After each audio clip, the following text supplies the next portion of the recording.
everybody, and thanks for joining me today. So, continuing to work on the peahen's feathers. It's a bit of her wings, but more of her tail, I think. They kind of blend together because her wings kind of fold over top of her tail. So, yeah, like I said, it all kind of blends together, but that is what I'm working on.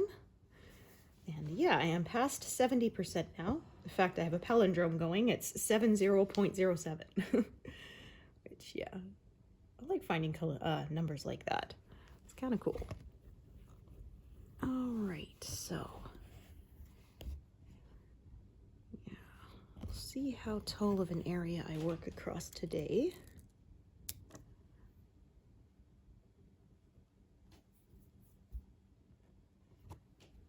And what kind of shapes I might end up making, depending on how these colors go. Yeah, there have been some bigger blocks here, more than I thought there would be, so it was going a little bit faster than I expected, which is always nice. Yeah, we had a mini heat wave here a couple days ago. It was 30 degrees Celsius, which I think is like 90 Fahrenheit, something like that. Yeah, but yeah, I was surprised. You usually don't have to turn on the air conditioner until at least July. June sometimes, but July. I try to sort of put it off as long as I can to save money. But yeah, when it gets that hot, yeah. And the thing is, you have to make that decision early in the day because we don't have a central air conditioner. It's just a small little window unit that my husband, so goes in the downstairs laundry room window, and then he hooked it up so that it pipes directly into the furnace, and then you turn the furnace fan on so that it circulates through the house. And yeah, if you wait until it's already hot and then start it, it's not going to do much. But if you start it in the morning while it's still cool and keep it going until, you know, after the heat passes, it can keep up pretty well. So often what we do in the summer is, yeah, run it during the day, and then when the sun goes down, I'll open the windows if it's not humid, because, yeah, out in the prairies, it's basically desert. When the sun goes down, the temperature plummets, so. But yeah, like I said, I wasn't expecting, because sometimes this late in the year we get snow still, so. But yeah, they said it's shaping up to be another hot, dry summer, like the third one in a row.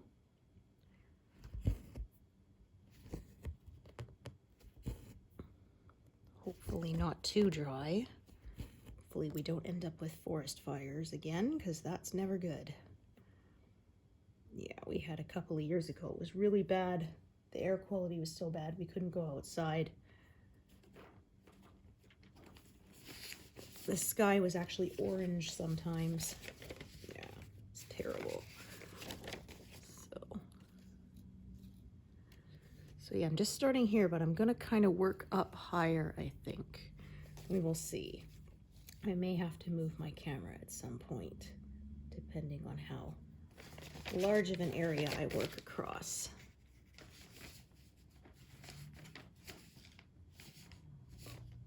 Right.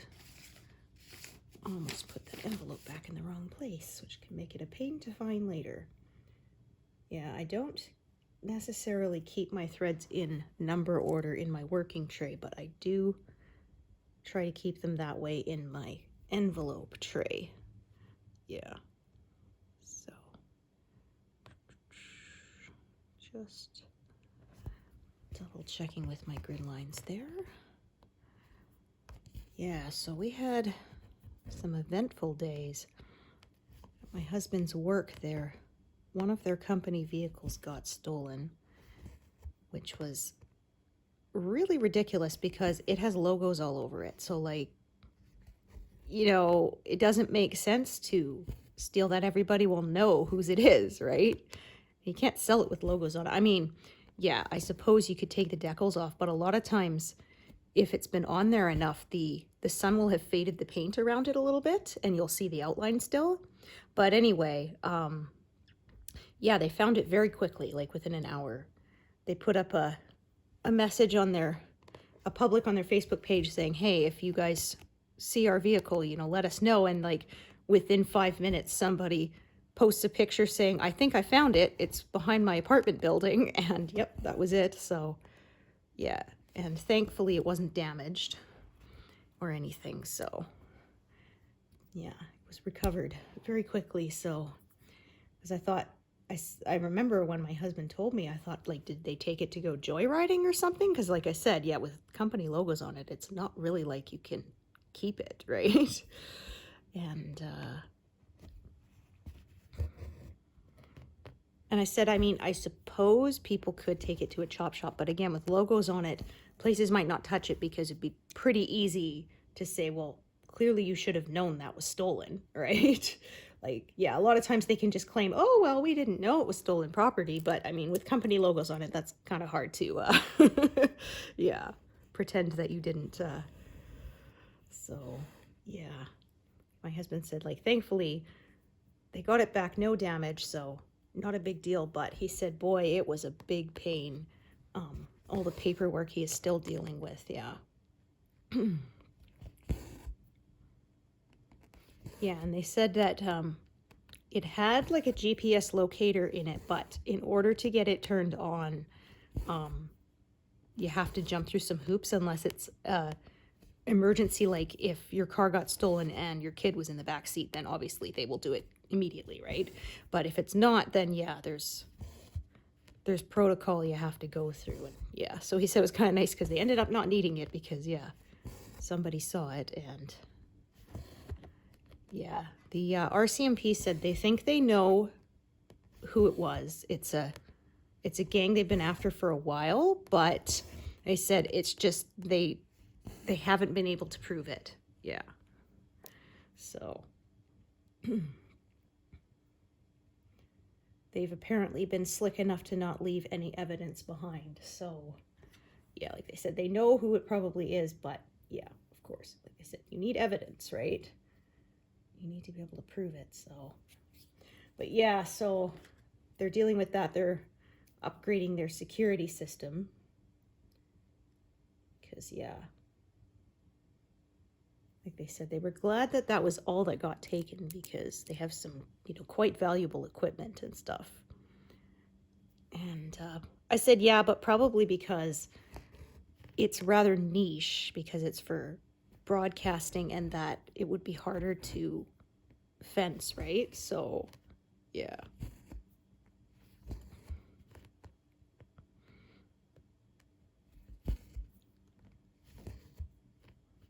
Yeah, they like I said, that was quite the kerfuffle. So yeah, I always say never complain that your life feels boring because yeah, it will throw stuff at you. And yeah, boring is good. I like my routine.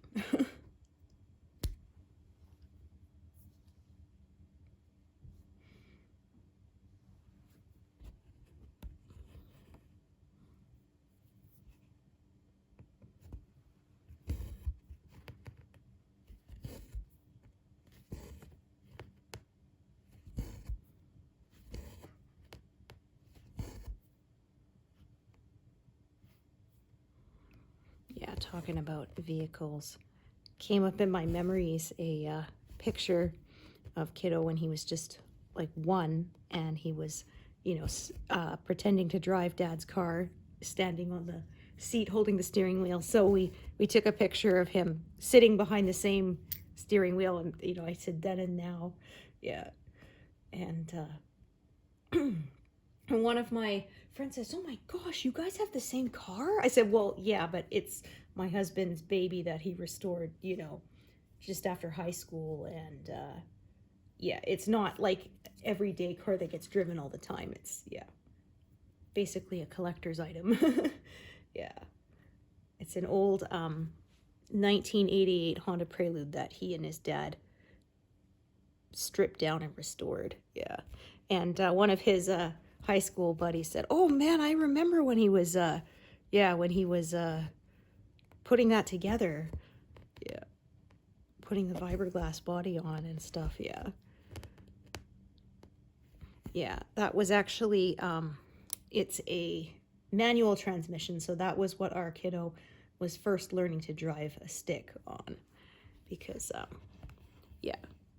So he learned on my vehicle, which was the Element, but he also wanted to learn manual, so he learned on that. And then when we got him his own car, he requested a manual, so that's what he drives now. So yeah, because my husband said the first couple of times they were out in an empty parking lot, and he said he laid a patch a couple of times because it's quite a powerful vehicle. Yeah, it's basically a racing kind of car, racing engine. So yeah, it can get away from you pretty easily. But yeah, now that kiddo's been driving his Jeep, which is a standard for a year now, so he's, yeah, he said he handled it no problem. He's had plenty of practice now. So my husband was teaching me, and I did not do so good. He was teaching me on an old truck, and it was funny because he sold that truck to, oh, I missed some. Yeah, I just realized. I didn't go enough here, so. Yeah, just kind of double checking the shape against the grid lines there to make sure I got everything. Anyway, so he sold that truck to his dad, and his dad stalled it coming down out of the driveway. And, you know, I kind of said, oh, what happened? He said, oh, it stalled. And I said, your dad stalled it? He said, oh, yeah, it's a really touchy one. And I said, and that's what you were teaching me on? Like, no wonder I had so much trouble. Because I said, your dad's been driving, you know, stick for like 40 years, right? Like, I feel like you set me up to fail. He's like, well, I mean, I figured if you could handle that one, then you could handle anything, right? I'm like, yeah, but I'm not one of those, you know, throw in the deep end of the pool and see if you can figure out how to swim kind of people. So, yeah.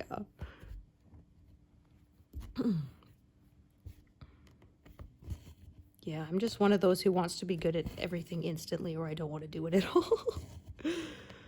I actually made a meme about it. It's the one with the dog holding the frisbee, and he says, please throw. And then when you try to take it away, it says, no take, only throw, right? And so I had that. I said, me learning a new piece of music, I want to play this music, and then no practice, only play. And play perfectly. Yeah. So, oh, dear.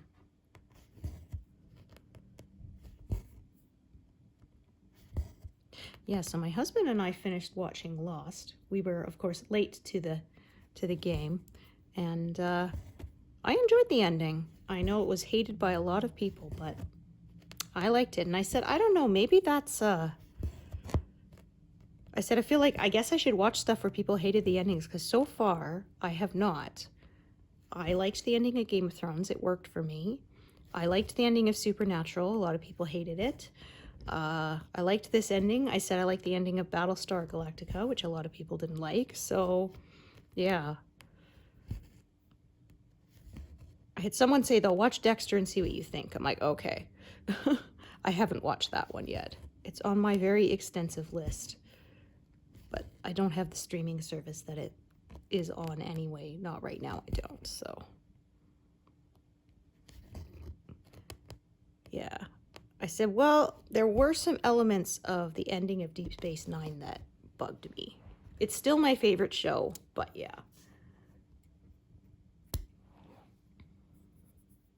I was enjoying, they did a Robin Hood series.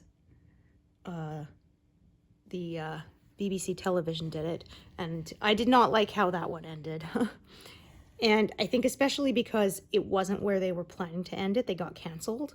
But yeah, I felt like they should have just ended it properly instead of trying to find a way to keep it going. Which, I mean, I understand that's what they're doing, but yeah. Like, there was one podcaster I listened to who said she won't even watch TV for that reason, because she doesn't like that. Yeah, they're always trying to milk it for all it's worth, right? And that things jump the shark. And yeah, she said she'll watch miniseries because they know where they're going. She said, yeah. Because, yeah, that happens a lot of times. The first couple of seasons of a show is really good because they had a premise and they, mapped it all out. And then, but then once they get to the end of that second season and they've concluded everything, yeah, then they have to just try and find out new things for the characters. And sometimes it just doesn't work. Yeah. And often, too, actors will have been contracted and they will move on to do something else, and then they have to try to either recast or bring in new characters. And yeah, a lot of times the magic that made it all work, just, you can't recapture it, right? Got a knot back here. Yeah.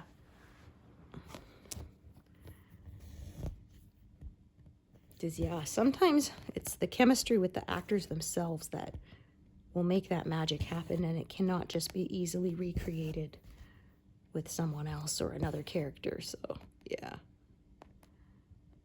but yeah, so I was kind of anxious the whole time because I knew people hated the ending, but I did have some friends who said it was a comfort show for them, so I thought, okay, well, I trust their taste, so I'll try it. And yeah,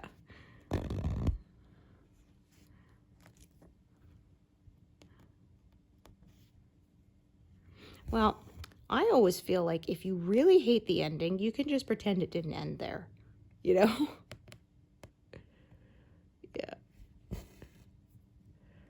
There's a character that I loved, and the way they wrote him off a show was, I felt, completely incongruent with who he was.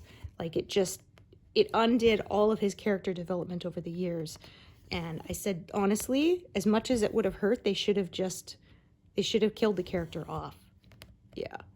And, yeah. So in my mind, that's what happened. Yeah. He got hit by a bus, and and it was tragic, but at least it was true to the character. Yeah. Yeah, it's interesting because they said some shows nowadays are actually contracting actors for more seasons than they already have written, just in case. I know they did that with what was it, Westworld. They contracted everyone for 5 years, and so they do have to pay them for that last year, even if they don't make the show. But they only made 4 seasons and then they ended it. But yeah, they contracted for 5 years because otherwise, if you only contract for 4 years and you decide you want to make a 5th, a lot of times people will refuse to renew their contract, and then you're left scrambling of, yeah, what you want to do to fill it in. So,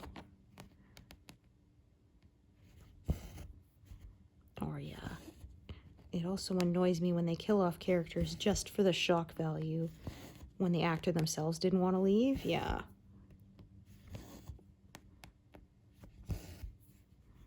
Although I think sometimes they say, oh no, we just wanted to do it for, shock value and stuff. And it was like, no, they had a dispute with the actor that they just don't want to talk about publicly, So, yeah, they just pretend, no, it was a creative decision. And I'm just going, sure, okay, if you say so.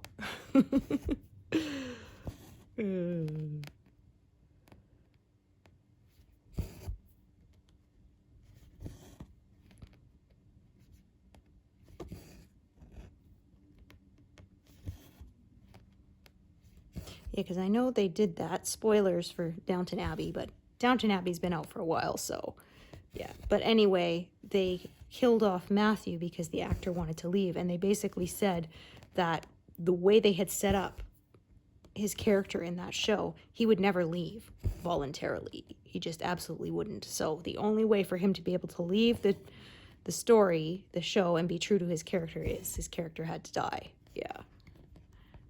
And like I said, I was sad about it, but I was glad they did it that way because, yeah. Having him abandon his family would not have worked. That's not who he was, so, yeah.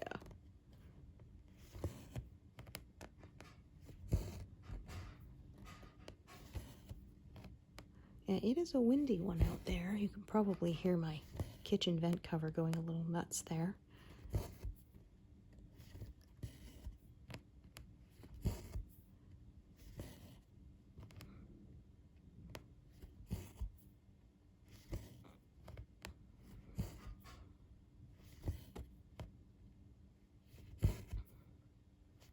Yeah, like I said, it was weird to get that sudden heat wave because we have a splash park in town, and they don't open it until I think end of June because it's usually not warm enough. And I said, yeah, it's kind of too bad because it actually was hot enough, but yeah, they open it seasonally, right? So like I think it's June 1st until like August 31st or something like that. Yeah. I don't know because kiddo's older, so we don't go anymore. But when he was younger, yeah. I took him a lot. He really enjoyed it. Well, he got mad one time. He ran by the water gun, so the kids shot him, and he got all mad. And I'm like, dude, it's a water park. You're supposed to get splashed. You know, if you don't want to get splashed, do not run in front of the water guns. You know, because people are going to think you want them to get you. Yeah. Oh my, that is not good. That looks terrible. Okay, well, I guess I am going to tie this off. Yeah, so it's a very, very small knot, but I don't want to keep stitching with it because I think it is just large enough it could distort the holes, and I don't want that. So, yeah. Kind of annoying, but better to just end off and replace with a new one.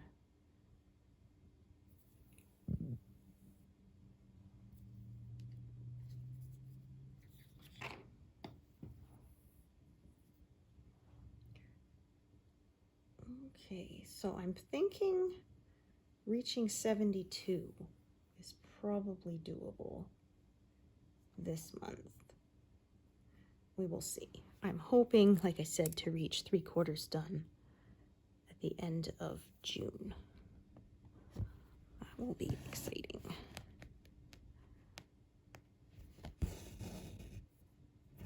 And maybe have this pass finished by the end of August. But of course, like I say, it all depends what comes up because we may have family visiting at some point this summer. We may go visit family, so yeah.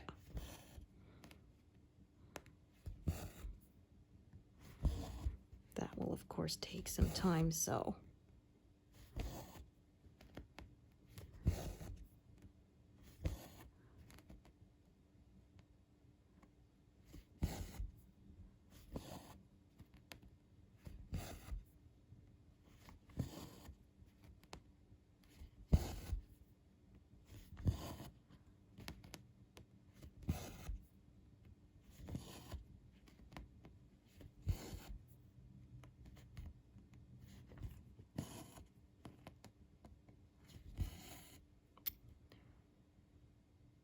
Alrighty.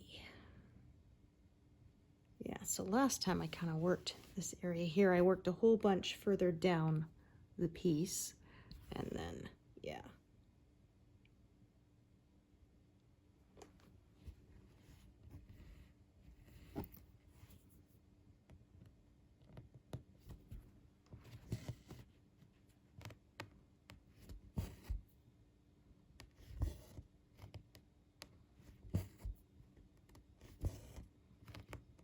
As you can see, looking at the pattern, there are not as many colors in this area, so even when they aren't in big blocks, that tends to stitch up a little quicker because I don't have to change colors as often.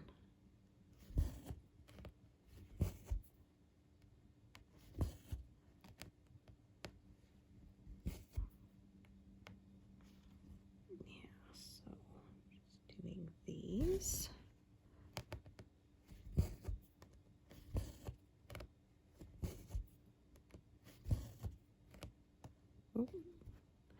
I think that is a little bit short. Just didn't look quite right.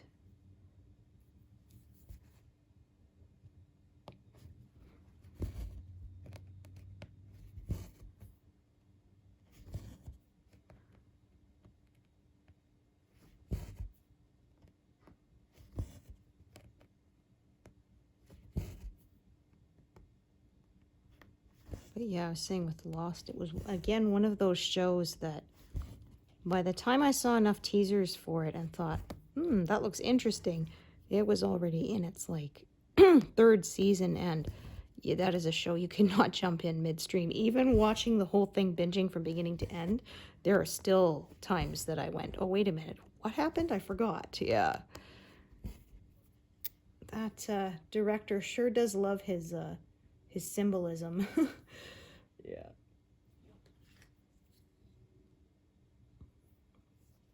Yeah, I think that's a show I'm going to be watching more than once because you kind of have to catch stuff, and even then probably it would take a few a few times. Yeah.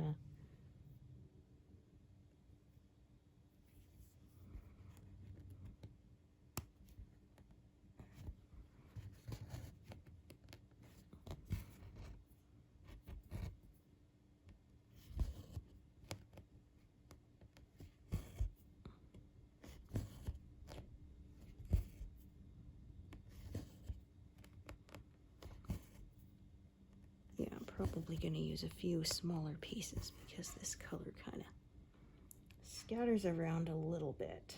So just looking ahead, yeah, I can see some blue sort of ridges coming in here. So I'm probably going to work sort of this area, this red that is between it and most of the blue, and probably keep filling in downwards because then I'll shift the whole thing over and stitch from there. Now let's see, this piece of thread, oh, that's a fairly decent length. Okay, so I'm going to do something I don't normally do. I am going to skip and leave a gap. So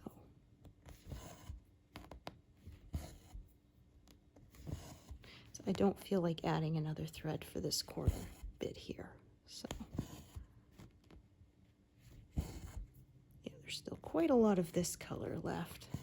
As you can see, over 6,800 stitches of this color left, yeah.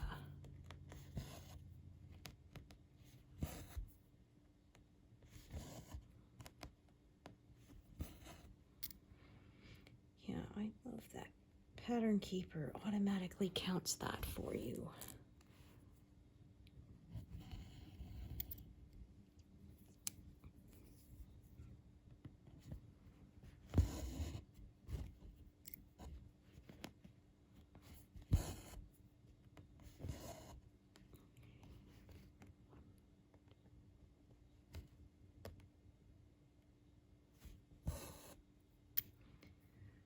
Alrighty, there we go. So then, yeah, as you can see, fewer colors here means it zips along more quickly.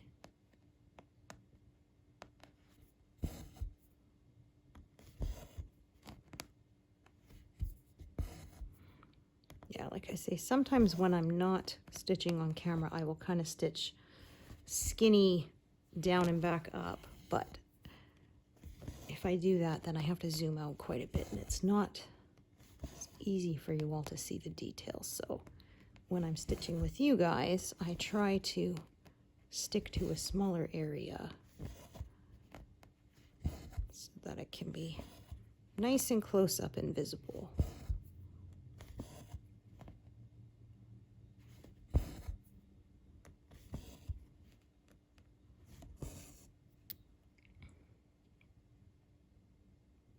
That's funny.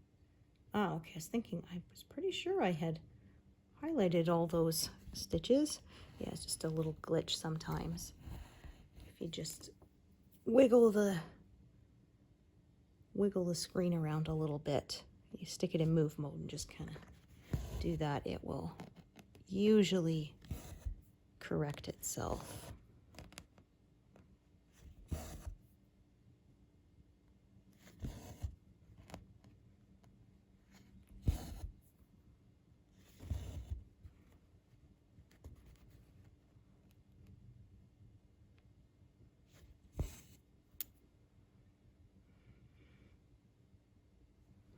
Yeah, so I think this is kind of the bottom of a little feather scale kind of there.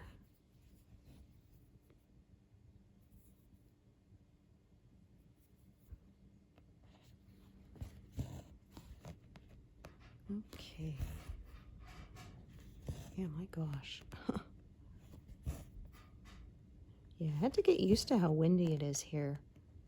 Where I grew up, it's not so flat. There's lots of big trees and mountains to block the breeze, but yeah, out here on the prairies it's flat, so not so much.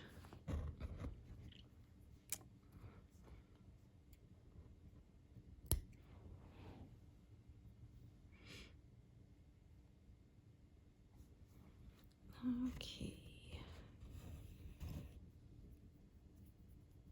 So I will probably be adding another strand on that side at some point, but probably actually in the next row. Yeah, like I say, when these big sections of color kind of branch off, I will use a separate strand sort of for each branch.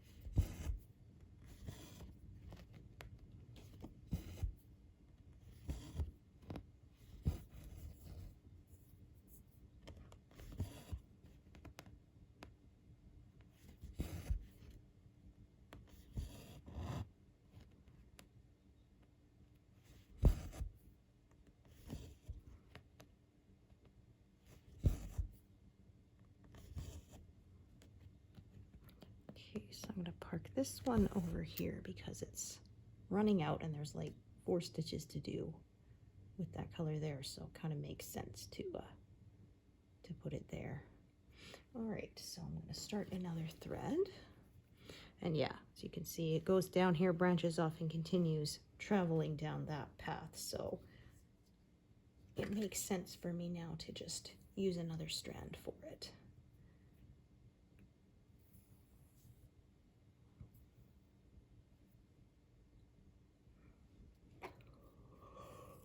Oh dear. Oh, I.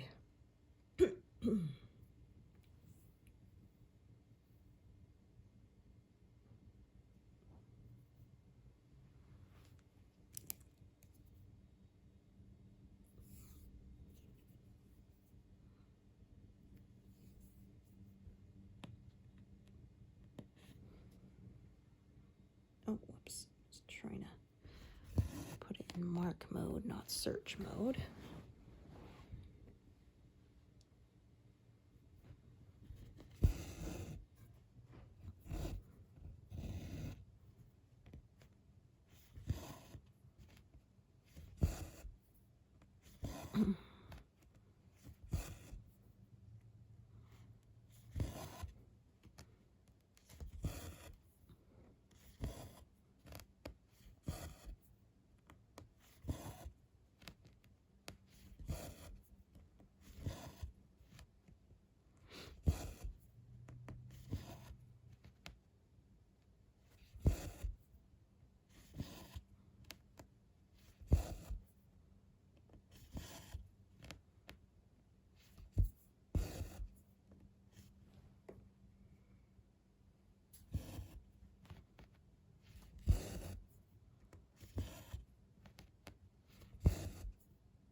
Yeah, so sometimes I will work more, vertically. Sometimes I will work a strip out sort of horizontally, then sort of the next one and the next one. It just kind of depends, yeah.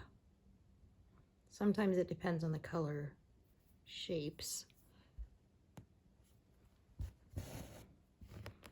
Yeah, sometimes it's just depends on my mood.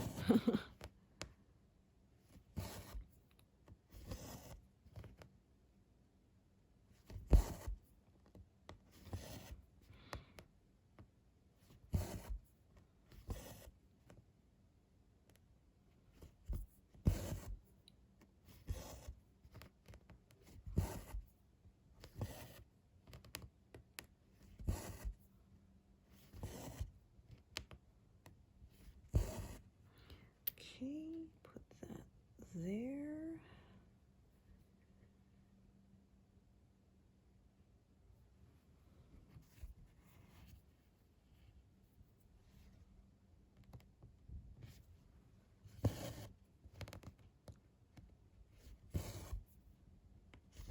Yeah, sometimes I just kind of get into the groove. Just keep going out to the side.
Okay, so start another.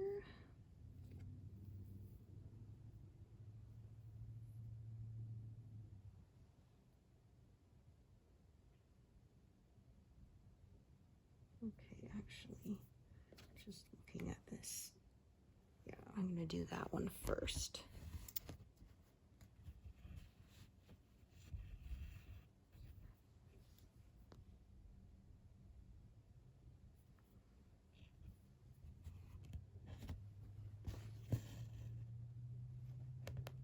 Yeah, I might even make a start on one of the first sort of blue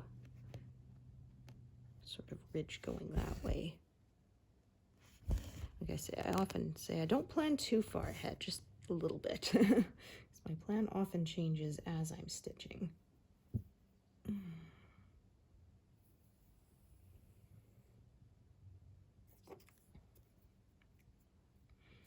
Yeah, I would rather spend my time stitching than planning where I'm going to stitch, so.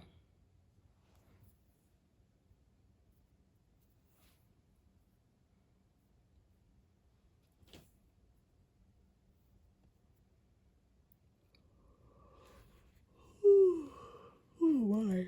All right, so that. So I'm going to kind of loop it around. So that's why I chose to do that other one, so I could do the stitches next to it without sort of closing it in.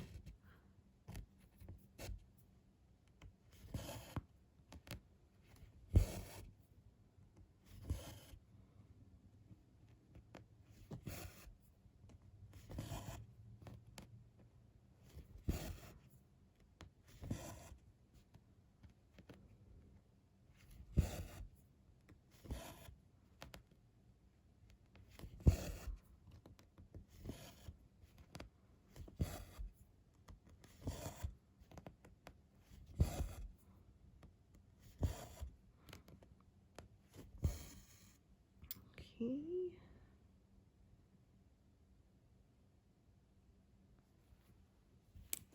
So yeah, for the moment, I'm kind of cutting off at that grid line there, continuing to work out sideways, and then I will probably drop down and do another sort of. I don't always stop sort of right on the grid line. Yeah, it's just sort of a rough guide for me.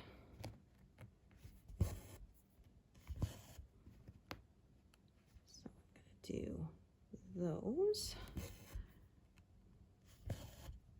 And then park, and then continue growing out towards the right-hand side.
Yeah, this red kind of intersects with the navy, so I may do a little bit of the navy, like I said, sort of up to that ridge there, following that color shape.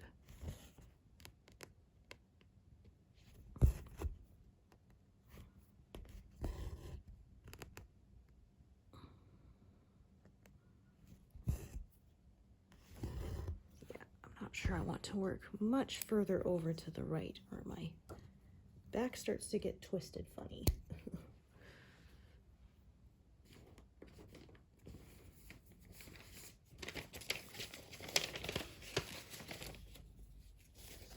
So yeah, a lot more fits in my frame, but yeah, like I say, I don't like to work too far over with my top arm, or it starts to make me sore in my upper back from twisting over. So yeah, if I could learn to stitch with my other hand on top, then I could sort of do it one way, you know, and then do the other way with the other arm, but I tried and I could not. So I am definitely not ambidextrous, yeah.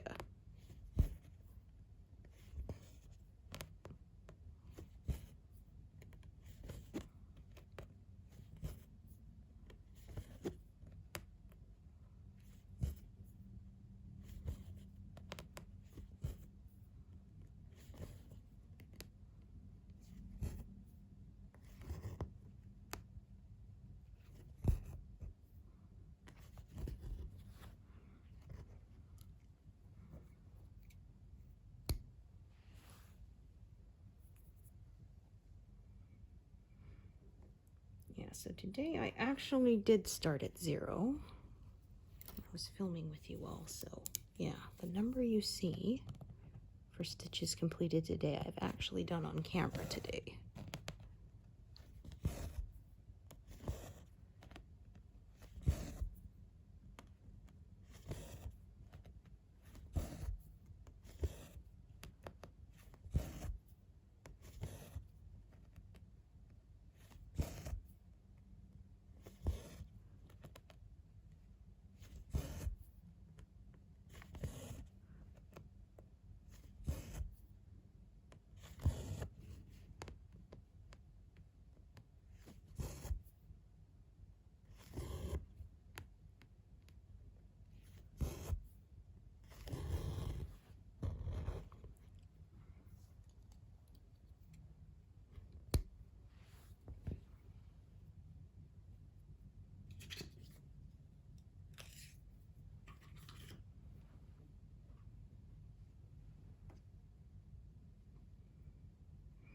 Right, this is the one I decided I would carry it up to the right, and then I will start another strand to go over to the left.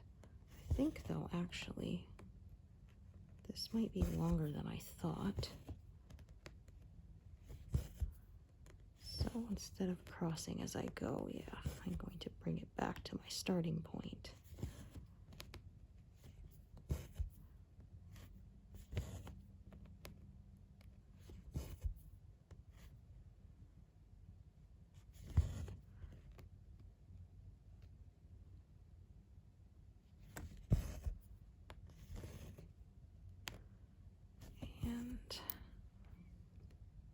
There. Yeah, and then I'm going to start another new one.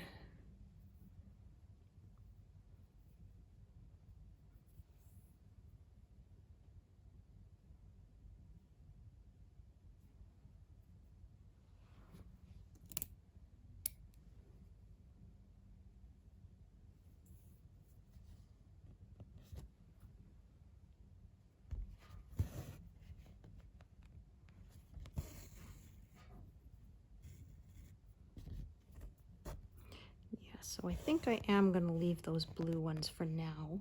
I have one strand of blue here that I can kind of work my way to the right with.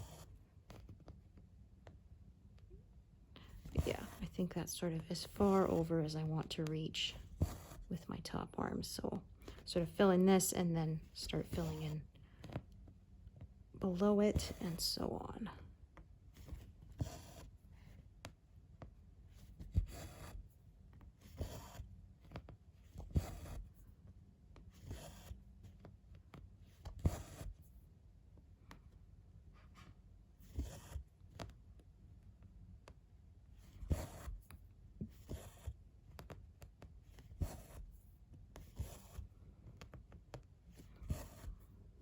I'd say I have at least another week to go before I reach the peahen's belly.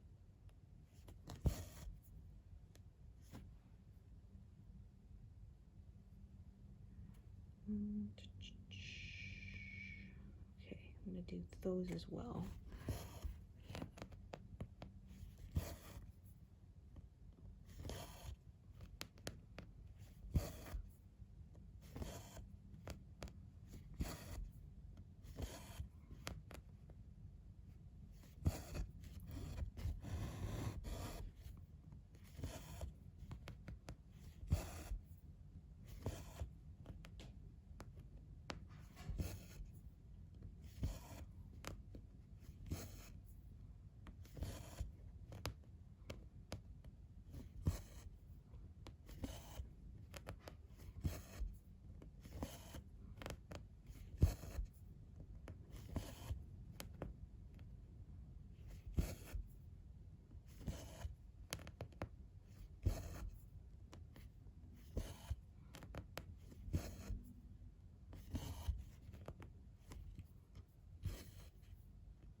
so what do we say? I stitch to 200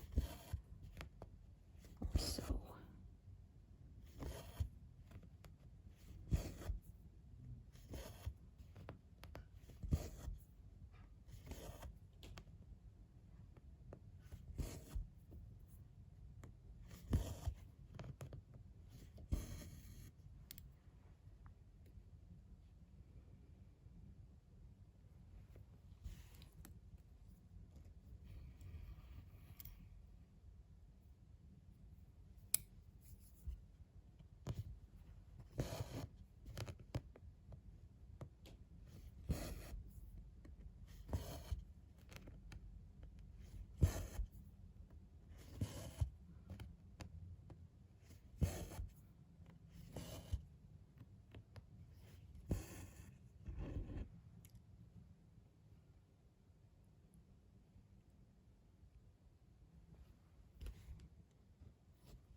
So I'm gonna do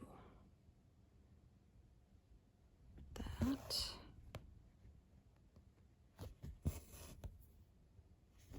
Yeah, and that's sort of where I'm going to cut it off for now. Yeah, I will stitch all that part further once I move the whole frame over, which will not happen until I filled in everything below it, which is like 5 more. Yeah. Or 50 more rows, I should say.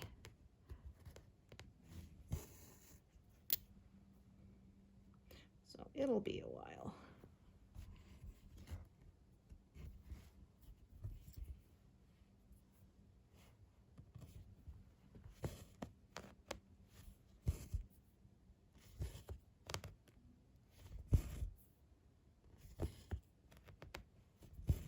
So just to set this aside.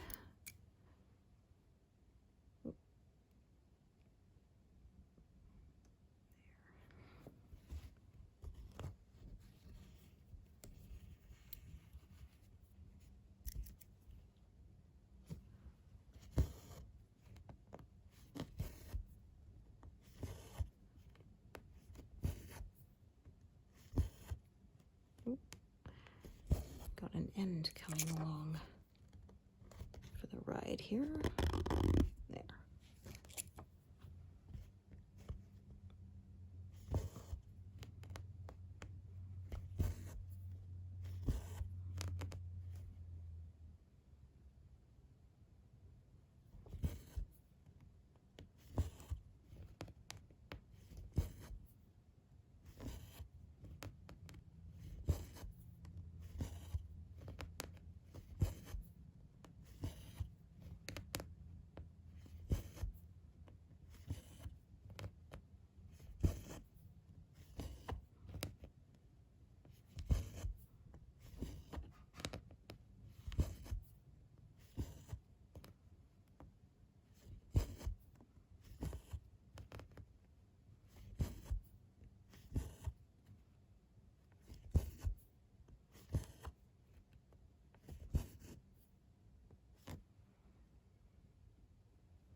right, I said I would stitch till 200, but actually I kind of blew past that. I'll stitch this row, which is probably where this thread will run out, so then that will be sort of a natural stopping point.